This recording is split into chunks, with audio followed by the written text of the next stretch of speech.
ones too late. Now family, we the ones who gotta delegate. Get that money in the power, never be fake.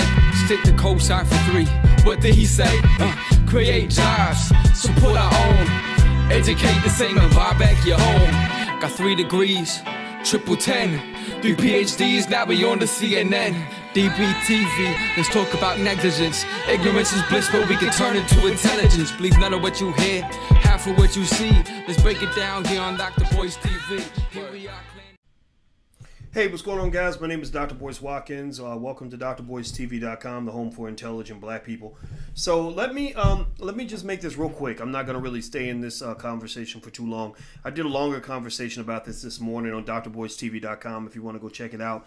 But I wanted to spark a little bit of a discussion amongst intelligent black people about 2 really talented artists by the name of Megan Thee Stallion and Cardi B. So Cardi B and Megan Thee Stallion basically, put together this video that was really good, actually, in terms of talent and hip hop, straight lyrical skill and stuff like that. And the video, I think it was called WAP or something like that. And so I'm going to just sort of give you something to just think about. You don't have to agree with me. I'm not telling anybody what they can and cannot do or should and should not do. I'm not into that. I'm just really into breaking things down and maybe helping you see some things that you might not see. Maybe because we can't connect the dots all the time as black people. That's what my job is to do as a professor. Is not to judge you, but to support you in your decision, desire to judge yourself or judge your environment or judge your life. But here's the deal, right? So, I wrote a book not too long ago, a few years ago, called Financial Lovemaking. And Financial Lovemaking was all about how love and money connect, right? How, basically you have basic transactions. You have straight prostitution, right? Like, a lady says, or usually it's a lady asking for money in exchange for sex. Sometimes it goes the other way around, but it's more popular in the other direction. And then you have, more subtle transactions, right? In terms of, women being more attracted to men who have more money. I'll just say I'm not a broke man. I'm not a broke man. That's all I'll say. I don't really talk about my financial business like that. But, but I noticed that when I wasn't as broke as I was in grad school, I suddenly became a lot more handsome when I wasn't broke anymore. When I was not a broke man, I suddenly became a more handsome man. And y'all know I'm only mediocre. I'm all right, but I ain't as handsome as some women have tried to convince me that I am. And so my point is to say that we know money is attractive. We know that there's a constant transaction that does occur in our society. You can act like it doesn't exist. You can act like money and love have nothing to do with each other. You can act like money and love are not related, but that's just not true. I spent 6 hours in my lawyer's office the other day with my fiance, basically making sure that her financial future would be secure in the event that something happened to me. And it was a conversation that needed to be had. Right now, Dr. Dre is going through a crazy divorce where his prenup is being challenged. And by the way, my lawyer actually says that prenups don't work as well. Prenups and wills don't work as well as trusts. So if you want to protect your money, if you get some money, you want to protect it. He's a big believer in things like living trusts, land trusts, LLCs, etc., to protect your wealth, as opposed to just going straight prenup, stuff like that. Because prenups can always be challenged. Just a little side note, a little piece of game there for those of you that really want to think about this kind of thing. So one of the things I think that we should probably pay attention to is these studies out that basically talk about the adultification of black girls. Adultification is where they look at black girls as being growner than they really are. Adultification is when you look at a black girl and you see a black woman instead of a black child. Adultification is when a grown-ass man like an R. Kelly is rolling through the hood and he sees a 12-year-old who's already started having menstruations or whatever, so she got a couple curves, and he's thinking that she's a grown woman. He's treating her like that. Maybe she thinks she's a grown woman, right? And so I talk about that because when I study what's going on in the community, and I pay attention to what children are talking about, what little girls are paying attention to, because I got little girls in my house. I like to be in tune with their environment. They really look up to people like Cardi B and Megan Thee Stallion. The time where I actually found out about Megan Thee Stallion was from a 12-year-old. A 12-year-old told me who Megan. I was like, why is she a stallion? Like, is she a horse? Like, I don't get that. Why is she called it? But anyway, I wasn't judging. I was just being old. I was just being an old man who's trying to figure out what the fuck's going on. So I said, like, okay, why is she calling herself a stallion? I get so she's probably like got a big booty or something, because that sounds like a name you would come up with, like a stripper name if you got a big booty, whatever. So Here's the deal. So they do this video, and I pay attention to what black people consume. I pay attention to what we're thinking about, because the thing is, black people are influenced by media more than anybody else. And so little girls are memorizing these lyrics. Like, little girls are watching these videos. Little girls are learning womanhood from Cardi B and Megan Thee Stallion to some extent. Now, you might think that that's not true. You might think that that shouldn't be true. You might think that their parents should be teaching them more than the rappers. And we all agree on that 100%. But I will just tell you, the same way little black boys learn how to be thugs from watching rappers, the same way little black boys end up imitating male rappers, whether it's gun toting. If you go to Southside Chicago, where you got a bunch of teenage boys that ain't got no fathers in the house, you just see, all you see is straight thuggery gangster shit. And where does that come from? They don't come out of the womb like that. They're not born like that. America makes them like that. They are made in America, right? So the same way you make a thug in America, you also make a thought in America. Thugs are made in America. Thoughts are made in America. So on one side, you got, you had a dead rapper not too long ago, just a couple days ago, FDG Duck, but he's like the 40 or 50th dead rapper in the last, couple years. And then on this other side, you got the Cardi B, Megan Thee Stallion glorification of strippers. And that's playing a part in the lives of the kids. It may not play a part in the life of your child, but believe me, anybody who's been in the public school system, anybody who works around kids knows what I'm talking about. If you work around kids, say something in the chat so people who don't work around kids will know that this is real, that these are facts. This is not me trying to preach. This is not me making stuff up. This is not me pulling stuff out of thin air. This is what's really happening. This is what you're seeing in the community. So when I look at that video and I see these really talented women who for whatever reason, somebody told them that in order to sell a record, you got to strip down and get totally naked, stick your tongue out a lot, pop your booty as much as you can, or whatever, and act like you're always ready to have sex all the time like a hooker. I just really think you should probably take a moment and connect that to what you're doing to the little girls. I just think we got to stop for a minute and process the fact that these little girls are not only seeing this sort of stuff and internalizing this and repeating those lyrics, but they're watching the adults go along with it. The adults want to be cool. They watching their mama posing on Instagram trying to get the attention that her daddy never gave her, right? They're watching their father chasing women like this, right? They're watching society say that Cardi B, Megan Thee Stallion, that these are role models. They're watching society go along with this.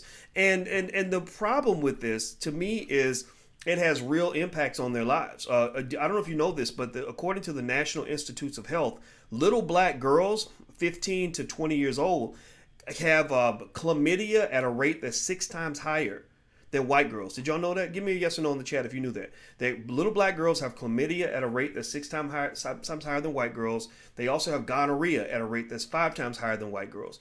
And a lot of this is deeply connected to the mass promotion of extreme sexual behavior to young children, where they really think they're ready for that. They really think they're ready at 12, 13 years old to start doing stuff with a grown man that they really ain't ready for. And then also they're being trained at an early age that money and sex are connected. That basically, if a man's got some bands in his bank account or M's in his bank account or whatever the word is for money, they might call it cheddar, cheese, Gouda, maybe they call it something else now, right? If he's got money in his bank account, then he deserves access to your body. And so I encourage you to listen to the lyrics. So what you have here is the teachers have been replaced by the strippers.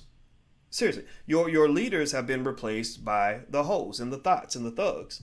And that's why, and so this is all made in America, because we know black people don't market this. Black people don't choose what's going to be mass marketed or not. This is all in the hands of mostly white-owned corporations.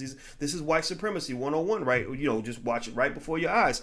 They will promote the negative before they promote the positive. They will promote what sells before they promote what heals. They will promote things that feed into your whatever toxicity you've consumed from the trauma you've experienced. They will feed that toxicity, feed that trauma, feed those addictions, as opposed to helping you heal from those addictions. So I'm maybe that's my job. Maybe I'm a healer. Maybe I'm part of the resistance. Maybe I'm supposed to be the guy who's going to get thrown out by the people who think that I'm not being cool enough or whatever. whatever. But I think it's very important to make this video to kind of just get you to at least think about it, to at least begin the conversation. I know what the reactions are. The reactions are always the same. Oh, you hating. Oh, everything ain't got to be pro-black. Oh, everything ain't got to be about empowerment. Oh, they grown-ass women. They grown. They can do whatever they want to do. That's fine. But I mean, my thought is, look, if they're grown-ass women, then cool. Put them on a porn site. Like, put them out there. I'm not judging what grown people do. I don't judge Cardi B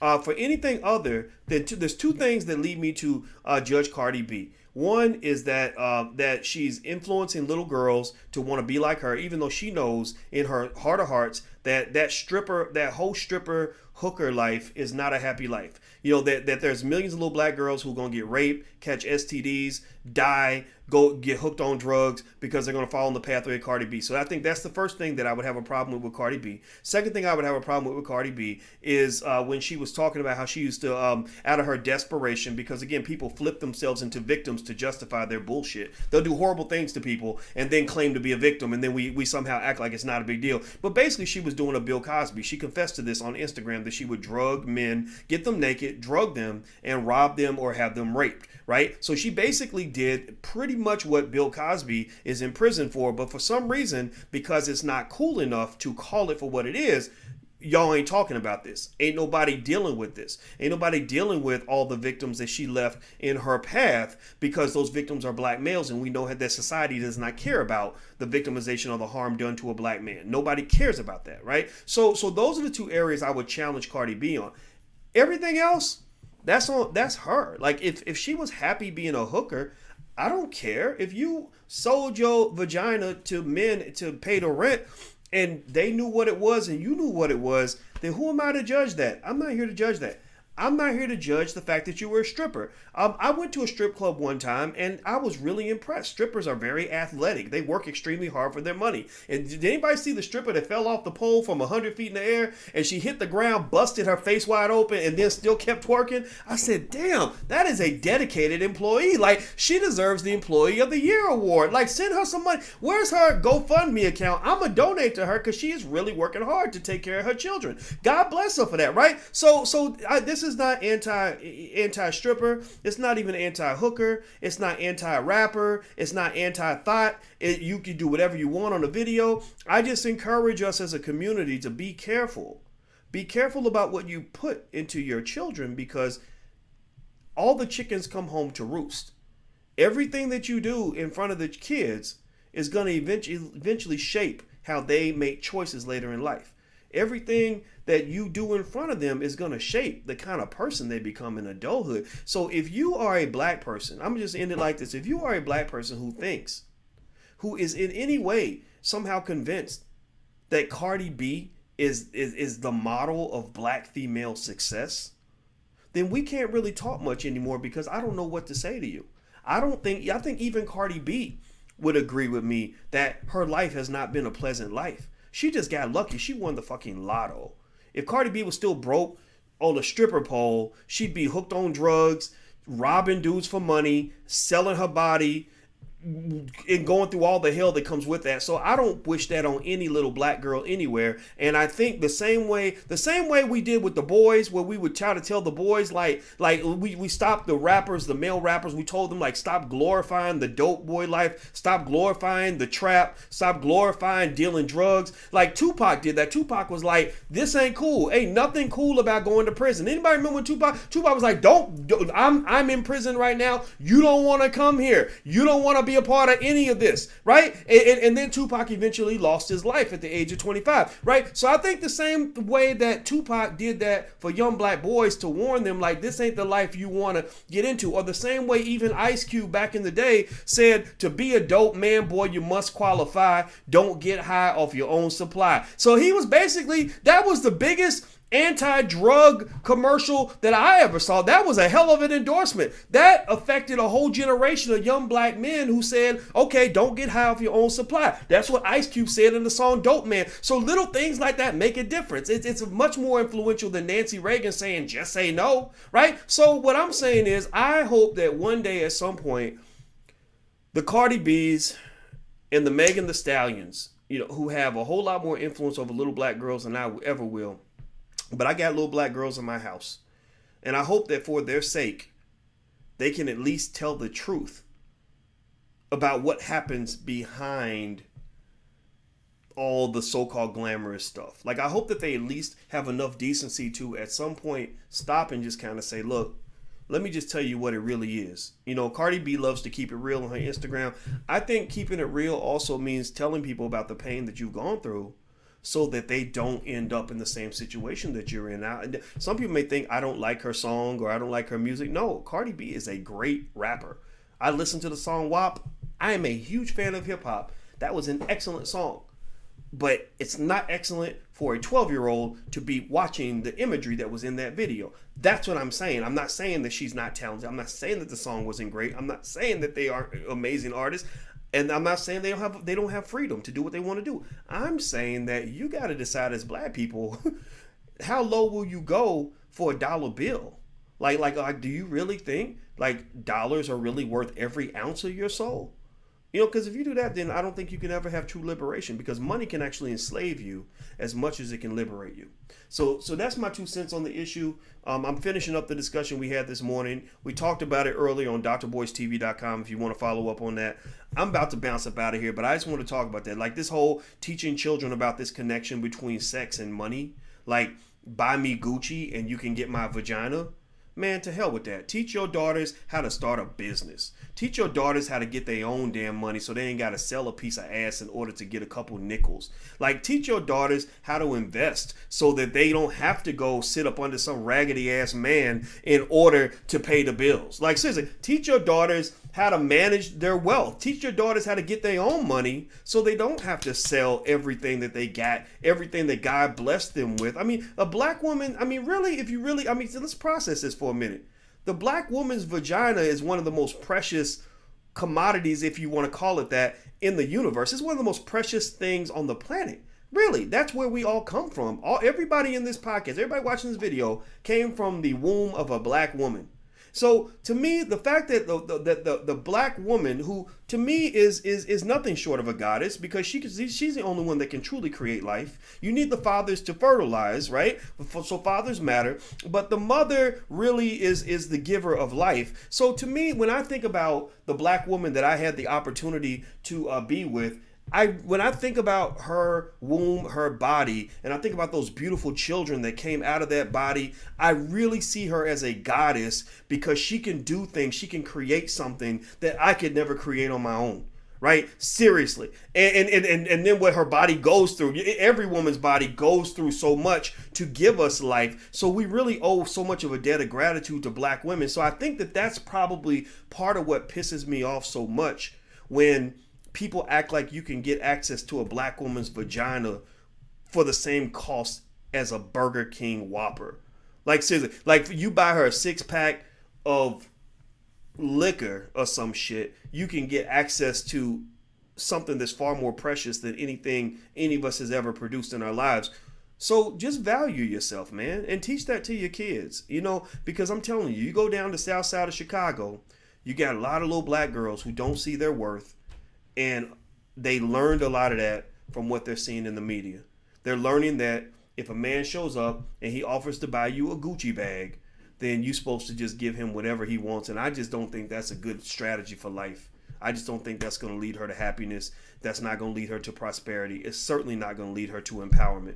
So that's my 2 cents. That's Uncle Boyce talking. I'm just speaking as a 49-year-old black man who's seen a couple things. And I don't know how people feel about this. I'm sure somebody will still feel like I'm just hating, but that's okay. Sometimes it's your job. If you really believe in something, it's your job to be the fucking hater. You need to step in and be like, I hate all of this. I hate the degradation of the black woman in public for profit in that way. Every black woman doesn't have to relate to a goddamn stripper. Like, I can't imagine. I will be so angry if I was a black woman who, like, maybe reads books or is intelligent, and I gotta fucking sit back and constantly be ignored in what I'm doing because everybody's paying attention to the girl who's showing her ass on Instagram, or I gotta sit behind Kylie Jenner. I mean, really? Kylie Jenner ain't even a real black woman. Kylie Jenner just stole everything that a black woman has and became a billionaire off of that. I gotta sit behind her? She's stupid. She was ugly before she got all that surgery. And all she's doing is sitting up there taking pictures, taking selfies, and making $100 million a year.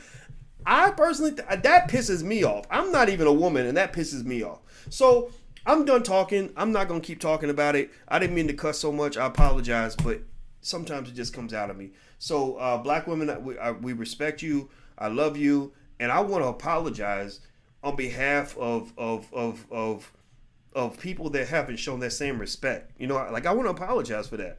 Because I think as black men, I just think that we got to do better. We can't let people make us into something that we're not, you know, and that's really it. That's all it is. So I'm going to go, guys. Have a good day. And we're about to start, in a couple of hours, we're about to start the Black Stock Market Weekend. So if you guys want to join us, feel free.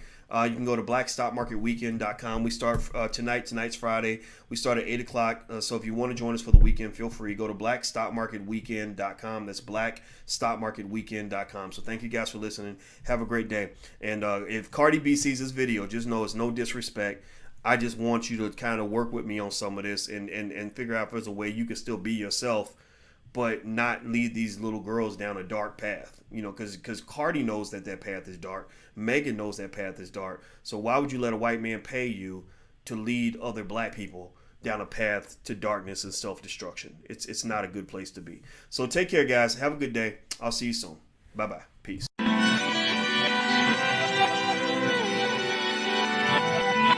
Here we are, clan the isms, cataclysm, great. Our people out here struggling, trying to make it in this state. Everybody out here doing it, but we the ones who late. Now family, we the ones who gotta delegate. Get that money and the power, never be fake. Stick to cosign for 3. What did he say? Create jobs, support our own. Educate the same and buy back your home. Got 3 degrees, triple 10. 3 PhDs, now we on the CNN. DBTV, let's talk about negligence. Ignorance is bliss, but we can turn it to intelligence. Believe none of what you hear, half of what you see. Let's break it down here on Dr. Boyce.